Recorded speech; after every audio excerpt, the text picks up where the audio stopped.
बिस्मिल्लाहिर्रहमानिर्रहीम। अस्सलाम वालेकुम। बखैर रागली, इसमें आतिफ वकास और ये लेक्चर नंबर 4 है मेडिकल फिज़िक्स का, जिसमें आज हम एक्स-रे प्रोडक्शन के मुताबिक डिटेल से बात करेंगे। लास्ट लेक्चर में हमने ब्रह्मस्ट्रालक के मुताबिक पढ़ा था। ब्रह्मस्ट्रालक यानी ब्रेकिंग रेडिएशंस, वो भी एक्स रेज ही हैं, लेकिन उस वक्त हम ये अंडरस्टैंड कर रहे थे कि जब हाई एनर्जी बीटा पार्टिकल्स किसी मीडियम के अंदर इंटर होते हैं तो इनकी एनर्जी किस किस तरह से जो है वो लॉस होती है। So bremsstrahlung is one of the energy loss mechanism of beta particles, जिसमें हाई एनर्जी बीटा पार्टिकल्स जब किसी हैवी न्यूक्लियस की विसिनिटी में, उसके नेबरहुड में पास होते हैं तो उस हैवी न्यूक्लियस की स्ट्रांग इलेक्ट्रिक फील्ड की वजह से ये स्लो डाउन हो जाते हैं, ब्रेक डाउन, उनको ब्रेक लगता है और या वो जो है डिफ्लेक्ट हो जाते हैं, जिसकी वजह से वो एक्सरेज की फार्म में अपनी एनर्जी का कुछ हिस्सा जो है कंटिन्यूस एक्सरेज की फार्म में रिलीज़ करते हैं, जिसे ब्रह्मस्ट्रालक कहा जाता है।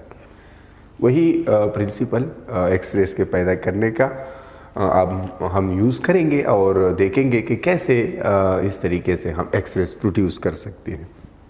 सो एक्सरे प्रोडक्शन को अगर देखें, उसमें when a beam of monoenergetic electrons, mono energetic electrons मैंने लिखे हैं in case of beta stream of beta particles. वहाँ पर मैंने कहा था कि बीटा पार्टिकल्स जो है उनका स्पेक्ट्रम कंटिन्यूस होता है, उसमें हर एनर्जी का बीटा पार्टिकल मुमकिन होता है, जबकि यहाँ पर मैंने लिखा है मोनो एनर्जेटिक इलेक्ट्रॉन्स, एक जैसी एनर्जी वाले इलेक्ट्रॉन्स। अब कहाँ से मिलेंगे? That had been accelerated across a high potential difference. किसी हाई पोटेंशियल डिफरेंस से उनको हम एक्सलरेट करते हैं and when they are abruptly decelerated by stopping the electron beam, तो उनको अगर अचानक से स्टॉप किया जाए किसी टारगेट के ज़रिए, a small fraction of the energy in the electron beam is converted into X-rays। तो उस जो है बीम की जो एनर्जी है उसका एक फ्रैक्शन जो है एक्सरेज में कन्वर्ट हो जाता है, स्मॉल फ्रैक्शन कन्वर्ट होता है। यहाँ पे आप देखें एक एम्पेरिकल फार्मूला मैंने लिखे, सो 1 out of 1000 यानी 1 × 10⁻³ multiplied with z times E. So Fe is the fraction of energy in electron beam that is converted to X-rays। Electron beam की कोई एनर्जी है, उसका वो फ्रैक्शन जो एक्सरेज में कन्वर्ट होता है, यहाँ से हम कैलकुलेट कर सकते हैं। Z is the atomic number of the target. It may be tungsten, it may be molybdenum, it may be any heavy metal। ये होगा, और फिर E is the voltage across the X-ray tube, that is in megavolt। The numerical value of E is equal to the kinetic energy of electrons जो है, and if expressed in electron volts। like आप already जानते हैं कि जब किसी potential difference के cross किसी इलेक्ट्रॉन को रिलीज़ किया जाता है तो उस इलेक्ट्रॉन की काइनेटिक एनर्जी इनिशियली अगर वो ज़ीरो पे है तो उसकी काइनेटिक एनर्जी इंक्रीज हो जाती है जब हम उसको किसी पोटेंशियल डिफरेंस के क्रॉस से रिलीज़ करते हैं। So that is charge time the voltage. Charge of electron is E, so you can write EV। so that is the energy of those electrons. यहाँ पर सिर्फ E भी आप लिख सकते हैं। सो E is actually electron volt energy of kinetic energy of the electrons, जिनको हमने एक्सेलरेट किया है किसी पोटेंशियल डिफरेंस के ज़रिए से। V जो है अगर 100 किलो वोल्ट है तो फिर kinetic energy 100 kilo electron volt हो जाएगी। V अगर 1000 वोल्ट है तो काइनेटिक एनर्जी जो है अकॉर्डिंगली 1000 इलेक्ट्रॉन वोल्ट हो जाएगी। तो इसलिए मैंने यहाँ पे ये बात लिखी है कि E की जो वैल्यू है, जो भी वैल्यू होगी वो इलेक्ट्रॉन वोल्ट में आप उसकी काइनेटिक एनर्जी लें, वो यहाँ पे आपको मिलेगी। अब उसका प्रोसीजर कैसे होगा, उसके लिए जो इंस्ट्रूमेंट यूज़ होता है, ये एक्सरे ट्यूब मैंने बनाया हुआ है।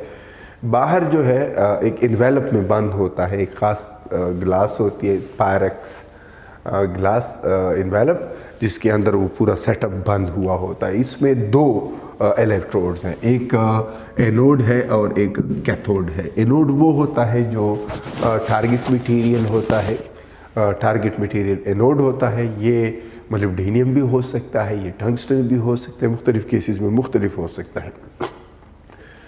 और ये जो कैथोड है, इसमें यहाँ पर एक फिलामेंट आपको नज़र आ रहा है। ये फिलामेंट जो है ये एक इलेक्ट्रॉन गन है। इसको हम हीट अप करते हैं, यहाँ से थर्मियोनिक इमिशन होती है। फिर एक कप है, इस कप के ज़रिए से उनको वो फोकस किया जाता है, इसको फोकसिंग कप कहते हैं।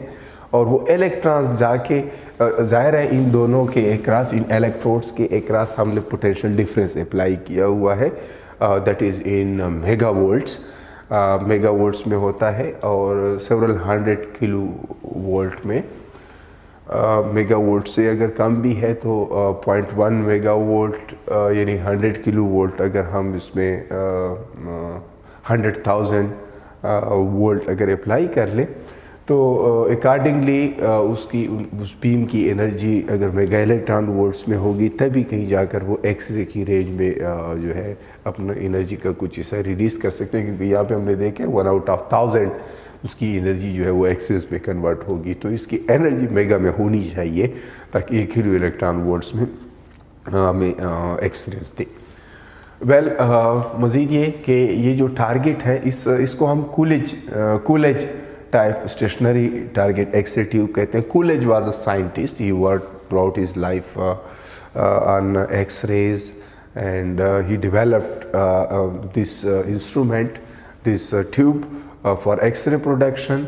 एंड यहाँ पर ये स्टेशनरी टारगेट है और यहाँ पर जो एक्सरेज लगती हैं वो एक्सरेज इस टारगेट के अंदर इंटर होके वो लगती हैं, क्या कहते हैं, इलेक्ट्रॉन्स, हाई एनर्जी इलेक्ट्रॉन्स। और वो मानो एनर्जेटिक है, एक जैसी एनर्जी है सबकी, और वो एनर्जी डिसाइड होती है उस वोल्टेज से जो हमने अप्लाई किया है। तो वो अपनी एनर्जी जो है इस टारगेट में लग के कुछ हिस्सा उसका एक्सेस में कन्वर्ट कर लेते हैं। वो एक्सरेज हमें यूज़फुल एक्सरेज हमें मिलते हैं। यहाँ पर एक ओपनिंग होती है, एक विंडो, वहाँ से हमें वो रिसीव होती है। मैंने कहा कि ये जो टारगेट है इस केस में स्टेशनरी है जो कूलेज ने बनाया था।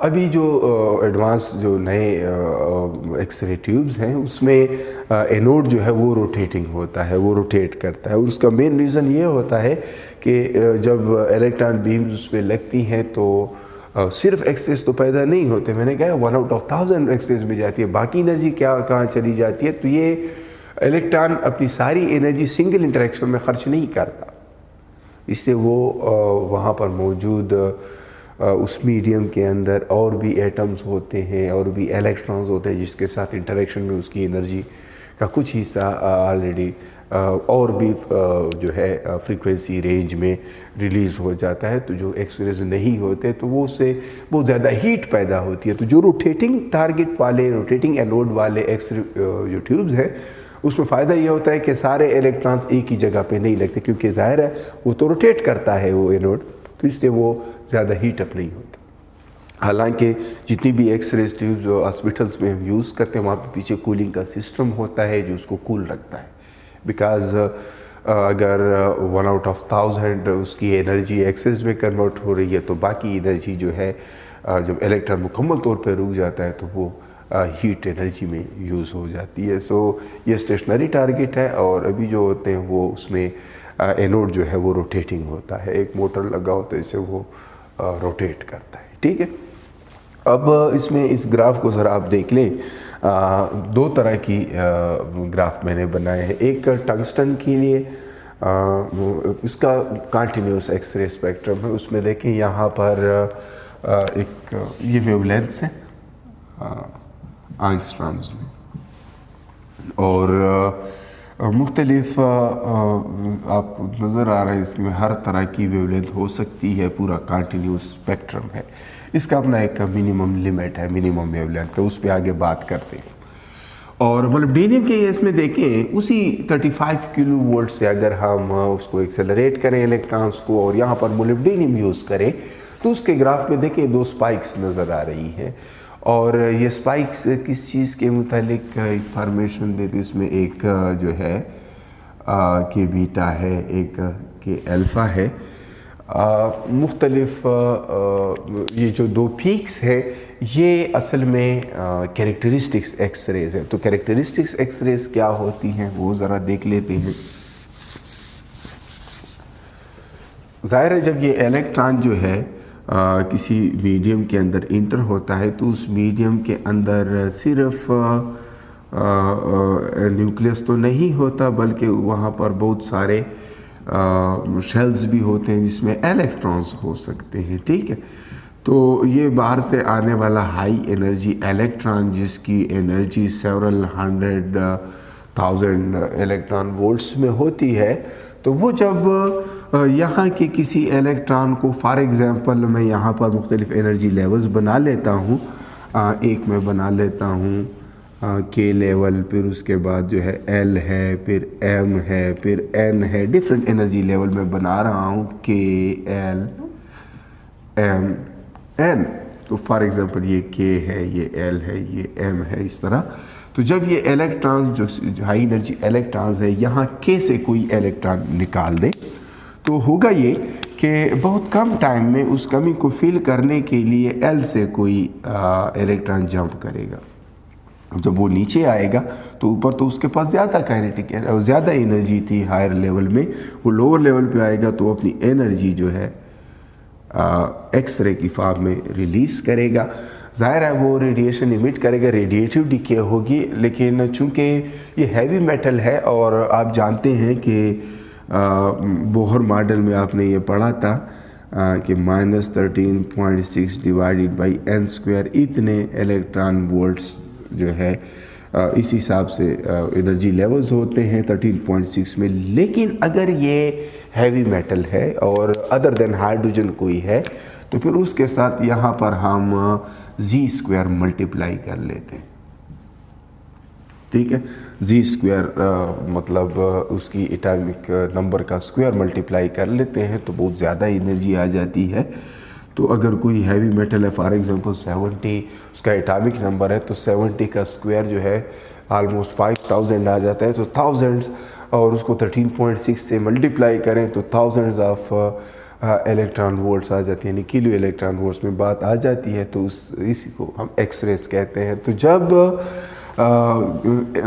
के का कोई शेल के का कोई इलेक्ट्रॉन इस आने वाले इलेक्ट्रॉन ने या बीटा पार्टिकल ने इजेक्ट किया होगा तो एल से के में जब आएगा तो वो के अल्फ़ा रिलीज़ करेगा, और अगर वो एम से आएगा तो तब उससे इमिट होने वाली रेडिएशंस जो है वो के बीटा होगी, और अगर वो एन से आया है तो तब इमिट होने वाली एक्स से जो है वो के गैमा होगी। तो इनको हम लीनियर या कैरेक्टरिस्टिक एक्सरेज कहते हैं, लीनियर और characteristic X-rays.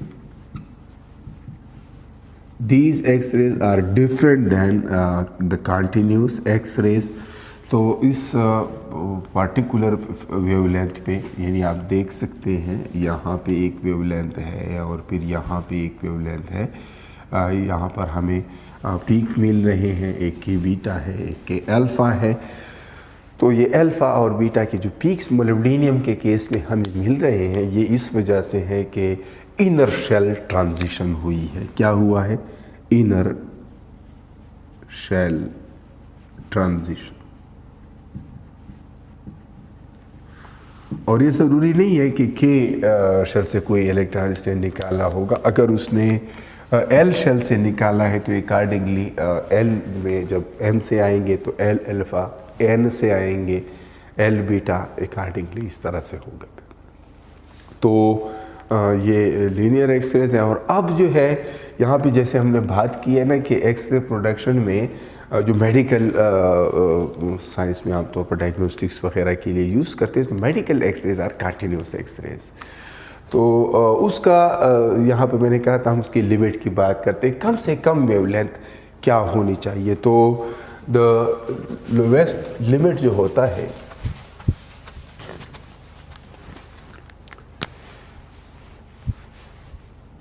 lower limit of lambda यानी वेवलेंथ ऑफ एक्सरेज, वो हमें मिलता है जी डुएन हंट लॉ से। अब डुएन हंट लॉ क्या है? उसके मुताबिक अगर इलेक्ट्रॉन अपनी सारी एनर्जी, ज़ाहिर है इलेक्ट्रॉन के पास एनर्जी है इलेक्ट्रॉन वोल्ट्स में या किलो इलेक्ट्रॉन वोल्ट्स में या मेगा इलेक्ट्रॉन वोल्ट्स में, तो ज़्यादा से ज़्यादा ये हो सकता है कि वो अपनी सारी की सारी एनर्जी जो है एक्सरेज में कन्वर्ट कर ले। तो ऐसी एक्सरेज जो है वो मैक्सिमम एनर्जी की होंगी। तो मैक्सिमम एनर्जी की एक्सरेज कब मिलेंगी? जब वो इलेक्ट्रॉन अपनी सारी की सारी एनर्जी यानी ईवी एक्सरेज में कन्वर्ट कर ले। और ऐसी सूरत में यहाँ पर एनर्जी मैक्सिमम है तो वेवलेंथ मिनिमम होगी, लोअर लिमिट ऑफ वेवलेंथ हमें मिलेगा। So that is hc divided by lambda. So this is lambda minimum. It can also be written as hf maximum. अगर आप इन टर्म्स ऑफ फ्रीक्वेंसी लिखना चाहते हैं तो मैक्सिमम फ्रीक्वेंसी की लिमिट या मिनिमम वेवलेंथ की लिमिट के लिए हम ये फार्मूला यूज़ करते हैं ईवी।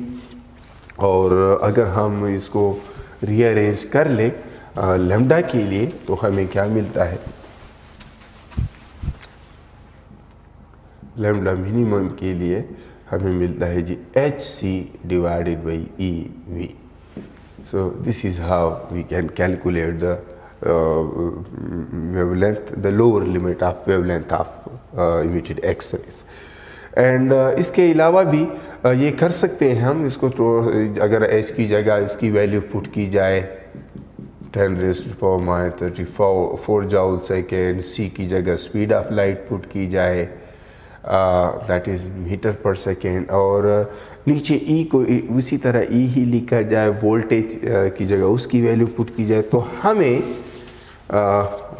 लैम्डा मिनिमम का एक शॉर्टकट फार्मूला मिल सकता है। That is 12,400 divided by E energy, और ये एनर्जी इलेक्ट्रॉन वोल्ट्स में होनी चाहिए। ये एनर्जी उस बीटा पार्टिकल्स की है। और अगर डायरेक्ट वोल्ट है तो इससे जो आंसर मिलेगा वो एंगस्ट्रॉम्स में मिलेगा, ठीक है, लैम्डा मिनिमम के केस में। और अगर ई की जगह आप EV लिख लेते हैं तब भी ठीक है, कोई मसला नहीं है। आप इस तरह से लिख ले, वोल्टेज की वैल्यू सिंपली पुट करनी है, सिर्फ वोल्टेज की वैल्यू पुट करनी है और उसी तरह E ही पुट करना है। मतलब अगर वो कह दे 50 है तो सिंपली 50 पुट करना है, अगर वो कह दे 1000 है तो आपने 1000 पुट करना है अकॉर्डिंगली जो वोल्टेज की वैल्यू है, ठीक है। ये E मैंने साथ में इसलिए लिखा है कि इलेक्ट्रॉन वोल्ट्स में होनी चाहिए, सही है। तो बाकी आई होप इंशाल्लाह आप ये अंडरस्टैंड कर चुके होंगे।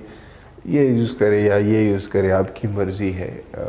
तो अगर यहाँ पर E की जगह 3 × 10 raise to the power E की वैल्यू है अपनी 1.6 × 10 रेज़ टू पावर -19 कूलम, वो अगर आप पुट कर लें तो, और V की जगह वोल्टेज जो भी दी गई है वो पुट कर ले, तो ये आपको उसमें मीटर्स में रिज़ल्ट देगा। लेकिन अगर इस तरह से आप डायरेक्ट कर लेते हैं तो ये आपको एंगस्ट्रॉम्स में रिज़ल्ट देगा। और इसके साथ ही मैं आपसे इजाज़त चाहूँगा। इंशाल्लाह किसी नेक्स्ट लेक्चर में हम उस पर बात करेंगे, अल्फ़ा पार्टिकल्स की रेंज एनर्जी रिलेशनशिप्स अंडरस्टैंड करेंगे, और फिर उसके बाद हम ये देखेंगे कि अल्फ़ा पार्टिकल्स अपनी एनर्जी किस तरह से यूज़ करता है जब किसी मीडियम में इंटर होता है। उसके साथ ही मैं आपसे इजाज़त चाहूँगा। दलो अल्लाह पामान।